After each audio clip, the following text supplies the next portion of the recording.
We're rolling into week 6. We're looking for players to pick up for our lineups. We're also looking for stashes for our bench. So when we get to the playoffs for fantasy football leagues, we got some heavy hitters that might be emerging. Those players who have a starter in front of them that if that starter goes down, could be the lead guy on their team, could be a heavy hitter for fantasy football. Today, we're going to do another deep dive on Blake Corum because he got some work last week. We're going to take a look at the tape. We're going to take a look at the numbers. We're going to take a look at his situation. But before we do all that, you need to click that subscribe button right now because we're doing these deep dives every day on as many players as possible because you need this information to make your decisions. Click that button. Stop missing out. Ric Flair's watching. Don't disappoint him because he is watching. But Blake Corum here got some work. And we're going to go over the all 22 right now. Watch the plays. He got 5 carries, 25 yards. And he was looking very sudden here. I would not say he was 100% perfect. But he was doing a good job reading leverages, finding the holes. He's looking quick. That's something you'll see here on a lot of these carries. I would say there was a little bit of indecisiveness on a few plays, but watch this. Cuts it in, reading the leverage, hitting it outside, just missing a touchdown, really. We were that close from getting a good fantasy day out of Blake Corum, or at least a decent one, a notable one, hitting the hole. And the thing about Blake Corum, the thing about him is he's a very sound runner. He finds the lane, follows the leverages, quick. He's a muscle hamster because he's got that size on him. Bench presses 225 27 times. He can pass block. He can do a little bit of everything. Maybe nothing exceptional, but that's his game. That's his game. He's a very dependable player, and we're starting to see him get some work, and that's a good thing to see. He also caught one ball for 8 yards last week, and also saw a 14% snap share before not seeing him much at all on the field, which was good to see. Of course, we don't have anything out of him for fantasy production, but going back to Michigan, 2022, one of the top running backs in all college football. Anybody that watches college football probably has him stashed because they know what he's about. He's a grinder between the tackles, man. He's good in pass protection. He's good at all phases. He showed that at Michigan. And then he got hurt at the end of 2022. 2023, there was like a ramp-up period. It was kind of slow starting. And then we got hot at the end of the season. 2022 is the season you really want to look at because that was the season he was at full health for the full year. 3.35 yards after contact per attempt, created 73 missed tackles that year. We get to the combine, we run a 4.5 at 205, looking solid. Like I said, 27 reps on the bench press at 205 pounds. That is straight nasty. He's looking thick on the field, and we got the athleticism to go along with it. That's where he's rocked up at.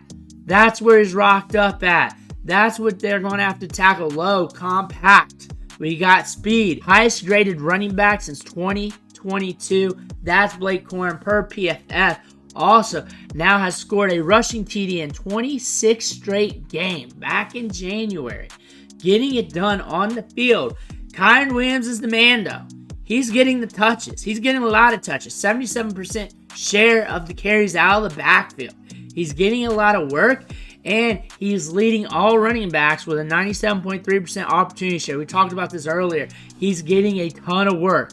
He's getting a lot of work. More work than any other running back in the National Football League. He's leading all running backs in routes ran with 129. And on top of that, he's leading all running backs in pass blocking snaps with 47. So what's going on with Kyren Williams here? He's getting a lot of work. That's because he's ultra dependable. Sean McVay loves him. Sean McVay would allow Kyren Williams to impregnate his wife if he could. If his wife would allow it. That's how much he loves Kyren Williams. Kyren Williams is seeing 55 snaps a game. 55 snaps a game. 40 seems like a lot. He's getting like almost a game's worth of snaps more than some of the top running backs. That's a way to look at it. He's got an 85.3% snap share. When you're getting that much touches, that much work, that many snaps, you already got an injury history. Rookie season, we missed games. Last year, we missed games. And you're getting this much work.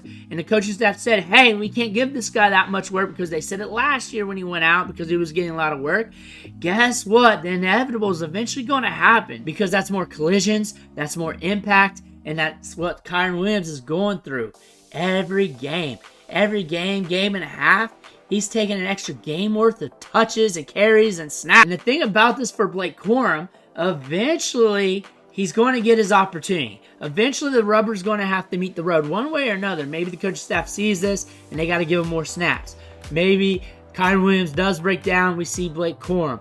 Ronnie Rivers is getting less snaps than him. Ronnie Rivers is getting less touches. But Blake Corum, we all know, has more upside, a better prospect. And the thing is, we're just waiting to see what happens with Kyren Williams. You cannot go 55 snaps a game. You cannot lead in routes, opportunities, pass blocking among all running backs for a full season. That's why all these teams split up the workload among running backs, because this whole season's a grind. I like to see if Kyren Williams can be the Iron Man. Maybe he is our Cal Ripken Jr., but the inevitable is going to happen. Maybe it's this year, maybe it's next year. But Blake Corum is waiting in the wings. That's why you got him stashed. He's not getting snaps because Kyren Williams is taking them all. With that being said, you're good at running back. You don't need another stash. You don't have the room for Blake Corum. You don't want Blake Corum. You got another running back. Maybe you got Jalen Wright. Maybe you got Jonathan Brooks. Maybe you got somebody else. You can't roster him. However, you're stashing him for upside. Maybe you're a college football fan. Maybe you're a Michigan fan. You watch him throughout his career. You know the upside. You know he's dependable. You know that Kyren Williams is getting too many touches. You know a lot of those touches could go to Corum if he goes out. You're stashing due to that. You're diamond fisting. You're hodling. You're trying to hold him as long as possible. That's why you're rostering him. And I suggest rostering him. He's one of my top handcuffs, one of my top stashes in the National Football League, because I know the rubber's got to meet the road. If we continue to get 55 snaps a game for Kyren Williams and all these touches and opportunities, something's going to happen. You've been to stick too much, eventually it's going to snap. That might happen. Maybe not. That could be wrong, but that might happen. And we're looking at Blake Corum here, and he's got a lot of upside, and he's looking good right now in the field. He's got some speed, he's got some burst, and with more experience, that's going to build on top of that. And Blake Corum's just waiting in the wings. Let me know what you think in the comments below. Make sure to hit that subscribe button on the way out. One thing for watching. Catch you on the next video.